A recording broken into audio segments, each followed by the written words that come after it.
history repeats itself. The new dynamic duo, 107.9 FM and 980 AM, WDDO, The Glory. Vertice Z. Rozier is on the new 107.9 FM and 980 AM, WDDO, The Glory. It's bigger and better. The largest radio family show in Macon, Georgia. It's where we live, love, and laugh. It's the Drive Time Show with Vertice Z. Rozier and the Drive Time family. Be sure to join us every weekday morning at 7:15 a.m. Drive Time is making it happen right here in Macon, Georgia on 107.9 FM, 980 AM, WDDO. Come live, love, and laugh with Vertice Z. Rozier. Say it out loud. Connected the community through gospel. The new 107.9 FM, W300EB, Macon, and WDDO 980 AM, Perry, Macon. The views expressed on this program are not necessarily the views of the Glory 980 AM, the Glory Media Group, LLC, WDDO AM, its staff, management, or advertisers, but are the views and opinions of the participants of the broadcast. Welcome to the Issues of Life broadcast with your host, Evelyn Reid. This show will address health, religious, and political issues that our communities face today. Let's go live into the studio with your host, Evelyn Reid, for the Issues of Life broadcast, right here on the Glory 107.9 FM. Well, good afternoon again. Evelyn Reid will be back sometime soon in the near future. We're here with the great pastors, preachers. We got Pastor Larry Dunner of the Pentecostal Temple Church. God bless you. Reverend Warren Hamilton out of White Springs in Roberta. Azella, I'm sorry. Yeah. And also General Jonathan McCollum and myself, Don Reed of Alethea Baptist Church. Good afternoon, gentlemen. Good afternoon. Good afternoon. I just wonder, is it cold where y'all at? Yes, sir. We have had some weather.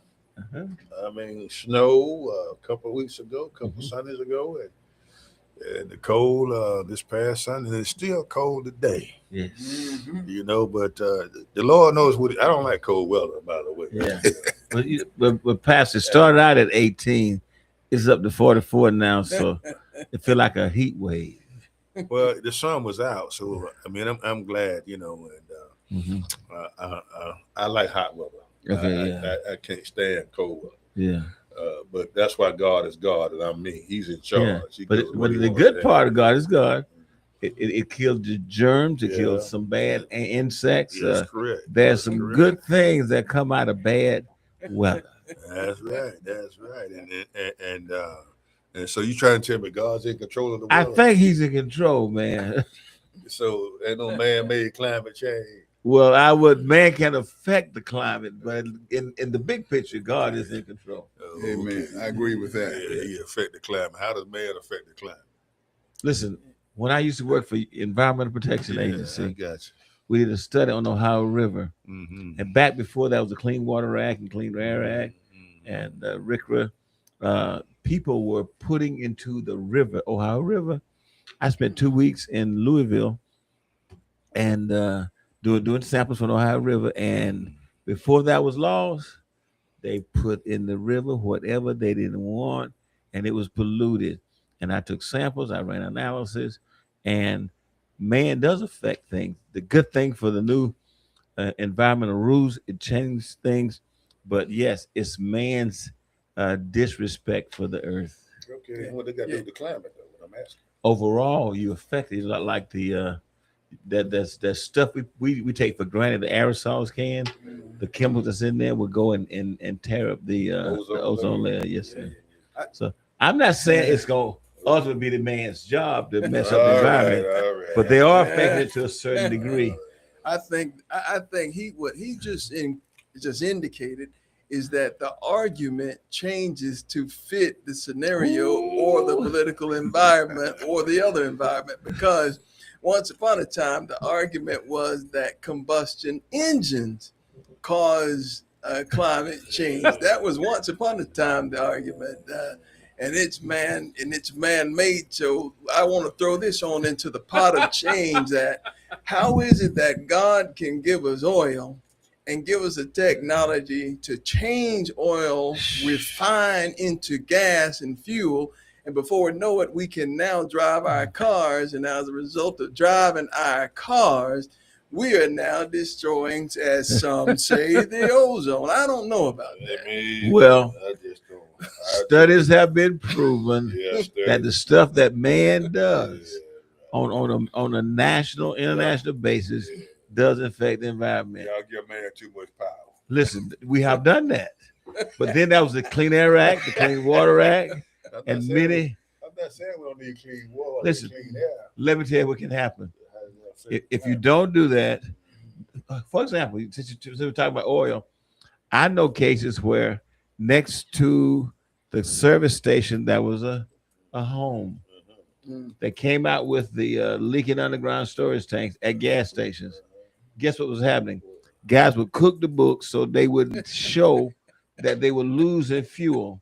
The fuel was coming out of the tank, getting into the groundwater, into your drinking water. Now, if you live next to that place, you would feel bad. You would thank God for the government saying you got to have new tanks that does not leak. Yeah, we ain't talking about that. We talking about, weather, tornado. I'm just saying all that affects the environment. The local environment was polluted. I'm just messing with you, bro. Yeah, he's saying we're not going to throw the baby out with the bath. Thank you, brother. Thank I know that, but I think the legitimate argument is that what changes the argument is what's changing the weather pattern. Or do we have one that's changing? Every little bit helps. If you are contributing to the pollution of our earth, you're messing with my earth. Let me ask you this question, Reverend. What are you going to do with the word of God? The Bible says everything moves by the power of God. That's true. But see, he gave man some authority. Let me give you a phone number if you want to join in. So 478, hold on, 478-250-1444. 478-250-1444. You can join in this conversation. Go ahead on now. Y'all worried on what y'all. Yes, sir. So you saying that man is doing what he's doing and messing up the ozone layers? Yes. Polluting water, yes, the air, and God doesn't have anything to do with that. I'm saying God put man on the earth to be in charge of the earth, and we have blown it in many cases. And I thank God for the environmental laws that protects the environment. We do, yeah. So all the law that says, for example, a good example, when we were getting air conditioning units, the CFCs, the carbon fluorocarbons, carbohydrates was messing with the ozone layer. They changed the rule because they know it was eroding our protection, the ozone layer. Now, it's man's doing, and God is in control, but we are affecting it to a certain degree. So, in other words, when the snow hit last Sunday, my right guard had something to do with that. No, sir. No, it was called winter time. It was time to be cold. But they did change the law for aerosol cans and refrigerants. But all that's good now. But yeah, I think God is in control. I think God is forgiving. I think the earth is forgiving. But in the meantime, the meantime can be a really mean time. It can be a mean. Let me read you a passage here. He spoke and he raised up the stormy wind, which lifted up the waves of the sea. Then he caused the storms to be still, and the waves of the sea to be hushed. See, to me, like God can control all that. He can. I remember a brother was fighting a battle, and he asked God to stay the sun. And God let the sun stay up there. So God can't control that. But I'm just saying some of the corporations and some of the polluters. Yeah, you're coming from your scientific background. That's correct, man. I'm coming from the theological background. He's in control. God's in control. But man, I'm going to say it like this. God can, but it's in your hand. So this is the argument. Give us the argument. Look. This is the argument. The argument is that it changes since 1969. There have been many prognosticators. A lot of folk who said that by 1990 the Earth should have been destroyed. Yeah. By 1997 the Earth should have been destroyed again. By 2005 or 6 the Earth should have been destroyed again. Yes. Oh, I should say that 3 times. Again. But the Earth is still here. Yes. So are their predictions irrational? Are they what are they basing their opinions on? Because I'm looking at a graph right now in front of me on my famous iPad mini that has a lot of data and information. Okay. And it tells me that the Earth was the warmest somewhere around 1930. It was more warmer. It is warmer than it has ever been. Now, during that time, we did not have combustion engines. So how is it that combustion engines are the cause of something when the Earth was already? Is there a possibility that the Earth peaks, has increased temperatures, and then it decreases at certain times? That's a possibility, but just know the Earth is very forgiving.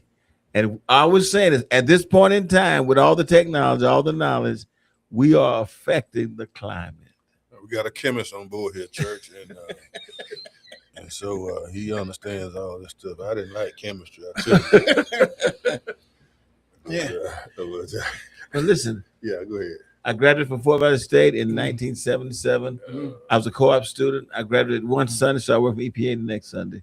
I guess it's in my blood to protect the environment, but I have seen what man has done. Do you remember the old days? We would put garbage in the ground, liquids in the ground, and affect the groundwater. I'm just saying, overall, we have not been good stewards of the environment. Yeah, we need to protect the environment. We agree with that. Okay. Yeah, we agree with that. But what I'm saying is, stormy weather. Yeah, I'm just saying, man contributes to the Earth being polluted. That's all I'm saying. That's different climate change. Okay. I'm saying we are affecting the climate. Ultimately, we're affecting the ozone, we're affecting the groundwater. Man just want to think he can control stuff that only God can control. That's the No, God is in control, number one. But man does pollute the world. But we know that. Yeah. Now there is a truism. Come on in and join me. Now look, I've served in my time in the military. Yeah. We allocate millions toward cleanup because the military, when there's a military base, I was at a place called Seneca Army Depot, and we had a special storage mission, special weapons storage mission there. And then as a result of that special weapons, and when I say special weapons, I am talking about quote unquote special weapons. Special weapons. They're no longer there, but the base is closed, and part of it took a long time to clean up, and some is just still there.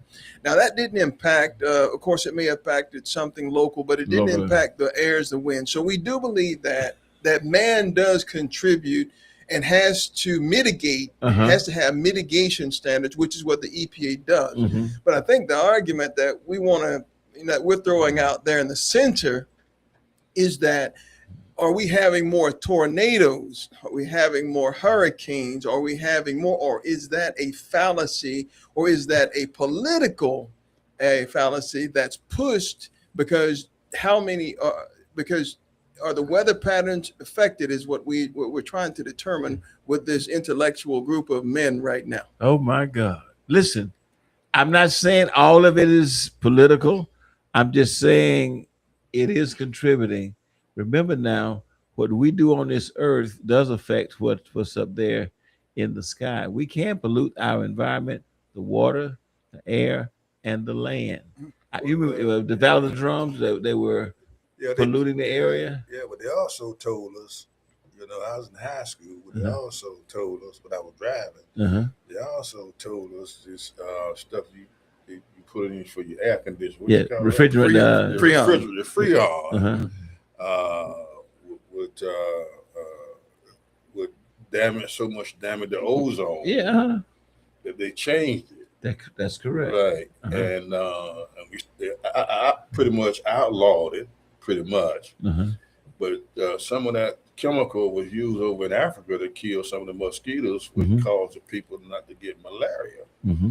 But once they outlawed that stuff, malaria came back to Africa in a big way. That's upside and downside to anything. But I would say this: man has contributed more to pollution than any other form of life. And it may not show up in your generation. No, it shows up. We learn stuff all the time. But what I can't understand is Iceland plays a part. The ozone, too much freon in the air or whatever. We're going to space. All of these things may have impact on our weather. Yes, sir. I won't question that, and I won't argue the point. But I still believe that God has the last say. So that is absolutely correct. I don't think God has given man any power over his weather. Okay, now when he stole my thunder, that Reverend, I was gonna say the same thing. But listen, what did God tell Adam? He told him to till the ground. That means he be a steward. Dominion. He gave man's power to dominate over the earth. Yes. Okay, that don't mean the atmosphere. That it's all part of the earth, man. Well, come on now. I like my granddaddy now. Come on. No, Adam did not have the potential for messing with the air. But when we look at the environmental laws, it includes the air, it includes the water, it includes the land. Domain over the earth meant the whole cosmos. Right. Now, but the only way that we're going to actually come up with something here among this is we're going to have to kind of make this. We got to control it. It's too big. It's too broad. So the argument that we're having today is: does man driving a car, does man's refined fuel, is it causing greater storms, more powerful storms? Which is the argument that we've heard. And I'm saying that with regard to petroleum and fuel, that has not impacted us. By the way, and the United States does not produce the pollution that China produces either. I agree with that. So what I need to do is sue somebody for a storm in 1994 and the Mother Day storm in 2000. Yeah, it's all of us. Listen, what I would ask you to do, and I should have my homework. I know we're going to talk about this today. That's good. When you crank that car, you are a polluter. We didn't want you to study your homework. You are a polluter. Do you know all the stuff that comes out of the car when you crank up? Yeah. Sure. I know carbon dioxide, carbon monoxide, and a few other hydrocarbons. And you're a polluter. Think about all the cars in America, all the cars in the world. We are contributing to something in the storms. We pollute when we breathe, especially if you ain't got a mint. We can handle that. But you are producing carbon dioxide. Okay. You take in oxygen and you give off carbon dioxide. That's correct. But the earth is forgiving. Your carbon dioxide goes to a tree that produces photosynthesis. I'm with the scientist over there. And the tree gives off oxygen, so it goes back and forth. Yeah. But my point is, God has given man the authority to have dominion over the earth, and the earth means the whole cosmos. So man has authority to say, tornado come, tornado stop. Yeah. He got that kind of thing. Oh no, I'm saying we may cause but he ain't got nothing. We may cause the earth. He ain't got nothing. Man just want to say he's more than what he really is. Look, if you want to be a part of this conversation, we're talking about climate change, how much man impacts climate, especially we're talking about the weather. Give us a call at 478-250-1444. That's 478-250-1444. Let me tell you what, it's so cold up north, and sometimes electricity doesn't work. If we didn't have clean coal or coal burning in some places, some of these places would be in trouble. Mm-hmm. But we were told that coal was really bad within the last 15 years or so. Yeah. But we find that coal is vital and plays a major part of our culture, just like refined gas plays a major role, and we have not clearly yet made a definitive determination that combustion is causing greater or more powerful tornadoes. I don't know all the chemistry about it. I know one thing: if you look at the stacks from coal, and you're talking houses, you're talking about industry, and you look at the stuff that we're putting back in the air, it wasn't there before coal. It wasn't there before combustible engines, and we are contributing. So it may not be overnight, but the cumulative effect, you may have tornadoes, you may have bad weather. I do think some here's a good example. The earth is warming. You know, we get the breakdown of the icebergs. And I'm just saying, man has a role. Does God have the ultimate authority? Yes. But he did give Adam the power to have dominion over the earth. And we are messing it up in so many places. We have been cleaning it up over the last few years. Remember now, before the Clean Air Act, to build your plant, build your stack, and put out whatever. It was really a dump stack. It was dumping stuff into the atmosphere because there was no law that said you couldn't. Now, your air got to be clean once you go outside the building. Okay. You know what I think about the law? Whoever got the most money makes the law. That's right. And over my 77 years, I've seen people argue the point about global warming, this and that, what we're putting in the atmosphere, what we're putting in the water, what we're putting in our bodies even. That's true. But when they flash the money, it doesn't exist anymore. Money does change things. So I still believe that everything works by the power of God. That's why I said what I said. Yeah, and you still got these folks here, because we had somebody tell us that the earth is going to be on the water in the year 2000. That was right, yeah. Right? If we hold on. And then he go build a house right next to the ocean. True. What kind of mess is that? It's it hasn't happened yet, so they're gonna enjoy having a house on the coast. But I would say one thing: go out to the fire next time. It's about the water. I don't want to be here. I don't want to be here. Matter of fact, ain't that what the song said? So look, I got some data points. I've got some data points. I'm looking at a figure that says U.S. Annual Heat Wave Index from 1895 to 2021. Yes. On this heat index, it shows that in 1900, especially 1930 is the warmest the earth is on document. That's documented, the warmest that it's been from 1930 to 1938. And then it was high again in 1950. But at this point in time in history, it has never reached that plateau or reached that 1930 number. So this graphic shows us that somebody's not telling us something, and it shows that God is in control of this, and that the earth warms up and cools off based on something that is unknown to us, other than combustion or something that is related to that. That's kind of an argument. And we also see the polar bears are multiplying; they're not dying out. So I don't understand the polar bear argument. How does that relate to? Because they're talking about the ice melting and all this kind of stuff, the icebergs and stuff. You go kill off the polar bears.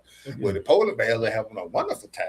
Well, you know, maybe they're taking Viagra and Cialis. I don't know what all that. Hold on. I don't know about all that now. Maybe they found Cialis up there in the North Pole. Lord, that's Pastor Larry Dunning now. I'm saying you can't judge it by one little piece of data. I'm very grateful, General, that you have enlightened me that was some time the earth didn't have any combustion engine and something happened. And we got more people now on earth than in 1930. But see, well, in fact, I do believe the earth is forgiving. I believe God's forgiving. And I'm just saying we are contributing to stuff. All right. Now, I can't say every tornado is assigned to Dow Chemical. I'm saying we are making a pollution world, and we are affecting it. That's all I'm saying. Yeah, I would agree with that. When you're talking about pouring water, contaminated water, or unrecycled water into the ocean, when you have tanks underground that may fuel, now those things are impacting the earth, and they can impact water. Now those things. But when we're talking about the atmosphere, the breathing, and those kinds of things, and the heat index and the heat of the earth, I believe that's when we probably have some differences of opinion based on the realities of the temperatures of the earth rising, because that's what we're trying to determine. And we both, I'm sure all of us can agree that God is not going to allow any of us to destroy his earth. He's already determined when he's going to deal with it. Amen. That's the next thing I was going to say. The earth is the Lord and the fullness thereof. So it belongs to him. But y'all messed it up, though, man. But like the general said, the Bible said that he's coming back. He's going to make old things new. Okay, so it's got to be something here. Okay, help me out, brother. That's true. What's going to happen when he come back? What's he going to do to the earth? Make old things new. True, but what's he going to do to the earth, though? It's going away. What point I'm trying to make? Yeah. A new heaven and a new earth. It just may be. But it's got to be something here. Maybe y'all have polluted so much. Y'all have affected the environment so much. Y'all have had global warming. Y'all can get the earth going to hell because of the global warming. No, that's not what the Bible says. Well, that was an issue all over. If you heard that, I want you to, if this was a court of law, you would tell the judge, can you strike that from the record? Now, what our point is, now, 2 Peter chapter 3, verse 2 to 11 says God's going to destroy the earth by heat. By heat. Heat. Fervent heat. And so I'm just saying, it's going to be burned anyway. And I'm just saying, if he's coming back to make, new something's got to be here. So all that global warming and stuff, they ain't going to do nothing to do what it does. Old things will be passed away. Earth's going to still be here. Not this one, it'll be passed away. Whatever. Behold, all things will become new. Okay. The new heaven and new earth shall come from God out of heaven. Okay. I got you. But this is when we've gone. So it's going to be burned up anyway. I'm saying it's going to be burned anyway. Who cares? Ladies and gentlemen, only in America. Only in America. Only in America. Who brought up the climate change? Wait. You? But look. We can say this. We do want, and I'm big on that also. About clean water, and I'm glad we have the EPA. We got clean water. We don't want to contaminate that. We don't want to contaminate our soil. We want to turn the soil over. The soil has minerals and ingredients that help grow. And we don't want to do that. But some of the other things, I think we sometimes when we get a little bit more, we sometimes stretch that rubber band to the point where it's breaking. And we go take it a little bit too far, because we tornadoes increasing because we burn gas that God blessed us with. Okay, that maybe a little stretch.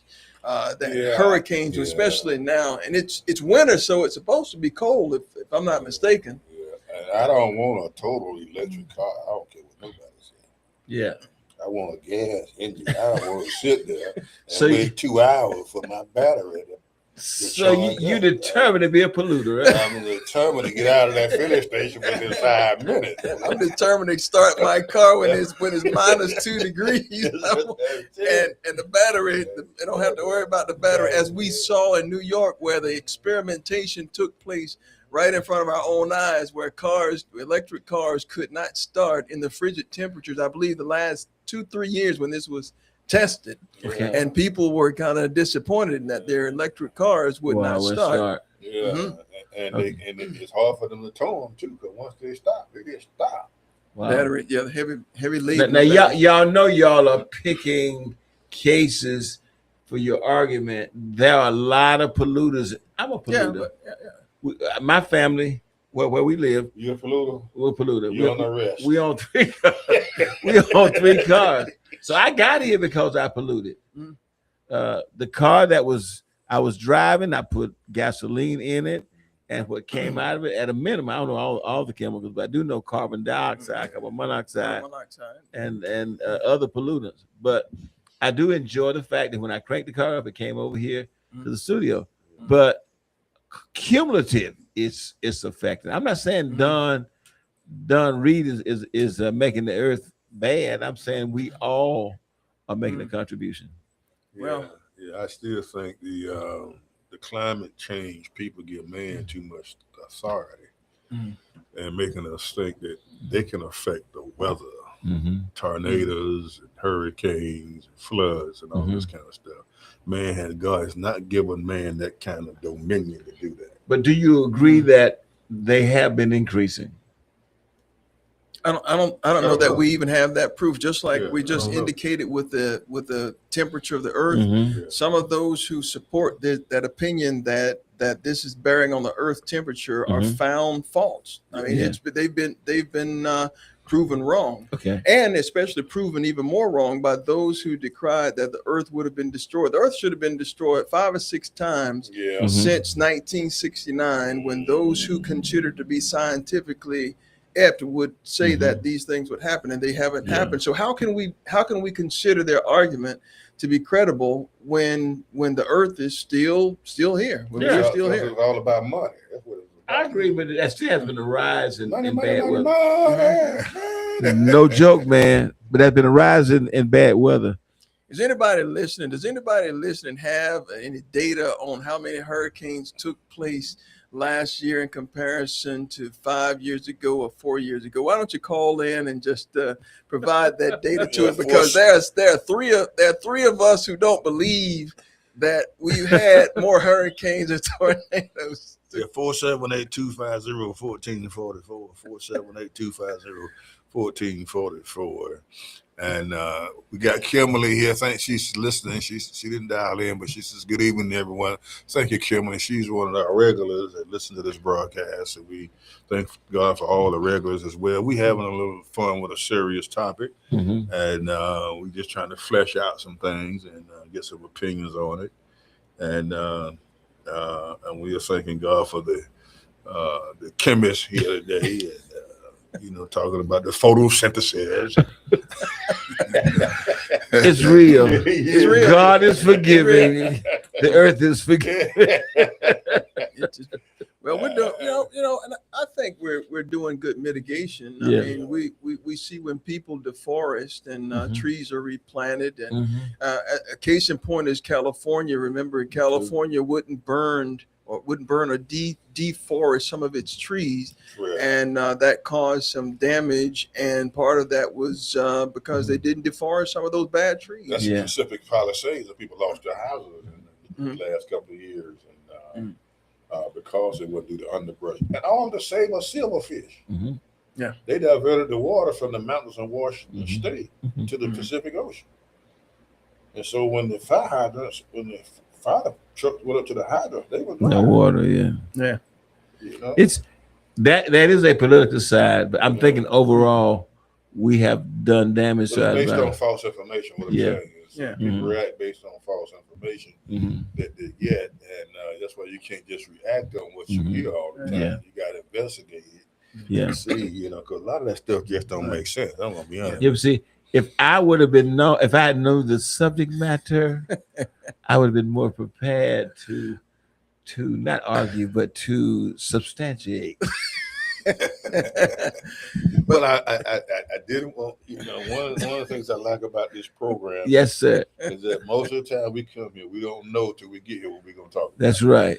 Because that way you're fresh and your thinking cap is on. Yes. And it makes it more exciting. Yeah. Just to I think so. Rehearse some things. But I'm giving you my experience as an environmentalist for several years with EPA, 7 years with waste management. So I'm just giving you my opinion based on my knowledge. But I do know what we have done to the environment. I do know it does affect us globally. Now, it may not affect us individually, but I have gone. Here's a good example. If you ever use a file, most of the files came from a company in Alabama called Nicholson File. Nicholson File made the hardest metallic files in the world. They made more than anybody. The solution they do to make that iron hard is a cyanide solution. Cyanide liquid make that metal hard. EPA came in. I inspected at that place. They had these 2 lagoons, huge lagoons, but they were leaking cyanide into the groundwater. We made them clean that up, shut it down, and they came up with a new solution. And the new solution was good, but it didn't make it as hard. So the files last maybe half the time, but at least you weren't polluting the environment. Man's destruction of the environment was real. Another example, I was inspect wood treaters. You know, the creosote. Creosote had a lot of carcinogens in it, and it looked like it was easy. It put into this big unit, put negative pressure on it, sucked the creosote into the wood. But the trouble was when they put it outside, the sun comes up, and then the creosote started coming out of the wood. They call it kickback. The kickback will hit the ground, pollute the environment. My point is, we did things because if you have a pole, an electric pole, you want to make sure it lasts a long time. Really, it lasts because the creosote. The new stuff is called CCA. If I remember, it was cadmium, copper, and arsenic, and it don't last as long. But the point is, it does protect the environment. And case after case, they were polluting the environment, and maybe it was local, but overall. But those are those are very legitimate cases. And we need EPA to do that, which is why we do have, and I've written contracts for the government to do the same thing on those kinds of contractors. I think the problems that we have, the ordeal is that when this science goes so far and it begins to leave science and enters into political science. Oh yes. That's the problem. Okay, speaking of political science, talk about the burn pits for you in the military. Yeah, the burn pits are horrible. The burn pits, of course, extremely horrible. We do know of people who have died as a result, had cancer, and we do know of a young lady who was in one of my commands. We lost her. She acquired breast cancer and died of metastatic breast cancer, brain cancer, because the burn pits produce a lot of poison. So those are the things that we can all agree with, that those burn pits have a lot of chemicals coming from them, and they and a lot of soldiers now have disability claims as a result of those. Now those are legitimate. We no argument with those. But General, I know the people that was there, unfortunately, they got overcome by those emissions. But what will happen? And it's really bad. I'm not trying to discount the death from it, the injuries, the sickness. What happened to the rest of the stuff? Somebody breathed it, died. Somebody breathed it, got sick. Where does it go? So that stuff goes into the atmosphere. Again, we don't disagree with things like that. Our disagreement comes when certain things enter into the political environment. Just like on the Christian side, on the biblical side. The church was doing good until politics got into the church and told us that there were more genders than male and female. Now we know, according to the Bible, that there are only 2 genders. So it's the same thing when someone exacerbates the conditions and leaves that chemistry or chemicals and proceeds into political to enrich somebody else. That's when we know we have a problem. Al Gore is making a lot of money politically as a result of the things that he was doing, but he was enjoying his plane rides while he was talking about the rest of us. So that's why we say we agree that the EPA is created to ensure that we don't destroy the earth in terms of leaks and poison, but we cannot determine yet that we have more, again, tornadoes, heavy snowstorms, and etc. as a result of we'll just say, and that as we've indicated, combustion. Okay. Well, I'm gonna be honest with you. I ain't going to no horse and buggy. I like my combustible engine. Speaking of horse and buggy, did y'all see the Amish in the snow? Lived in that environment. And have you seen it? There's a clip that the Amish were driving the buggy, and it looked like he was the right thing. That buggy spin around just like a car. It will on black ice. It certainly will. I've lived in those conditions. Yeah. Upstate New York, Amish country, up near the Finger Lakes, Mennonites and Amish community up there and in Pennsylvania. So you were familiar with the community? I am. Okay. Mhm. Did you live inside? I'm not in. I don't think they would have allowed me to live inside. That we got to get rid of that character there, man. He's gonna ruin. He's gonna ruin. But they make good food, though. They make great food, great furniture, and etc. Now, Warren, you spent a lot of time in Vietnam, right? More than I wanted to. Burn pits. Yeah. He's been exposed. Yeah. Not only that, but I'm sitting here thinking how that the government was allowed to use that agent on. That's right, man. Speaking of toxic and Yes, Lord. Yes, stuff of Lord. this nature, since we're on this subject, how did that come about? And when I said earlier, money overrules that kind of stuff. So I'm assuming somebody would come up with this Agent Orange, thought it was more lucrative than worth our lives, because I saw firsthand what it would do, and it amazed me. Were you exposed to it too? I was around it. Around it, okay. Yeah. I don't think sometimes I don't think we know. We haven't experimented an example with the COVID serum. There wasn't a long-term experimentation. We just said we've got something that's going to work, and we started it within 1 year or 1 year of its development. So the same thing with Agent Orange. Maybe the guys who created it, I don't know if they experimented, did the experiments with it over long term.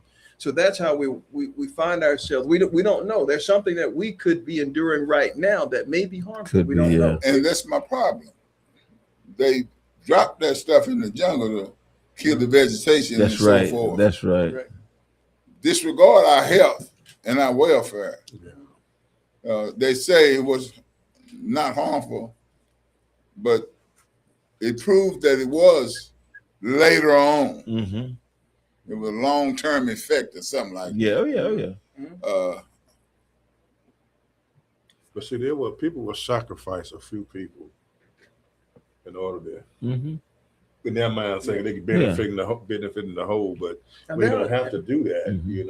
Just be upfront with it. They didn't know. Well, there are some bad. Look. Let's be honest. There are some bad players out there. We call it crony capitalism.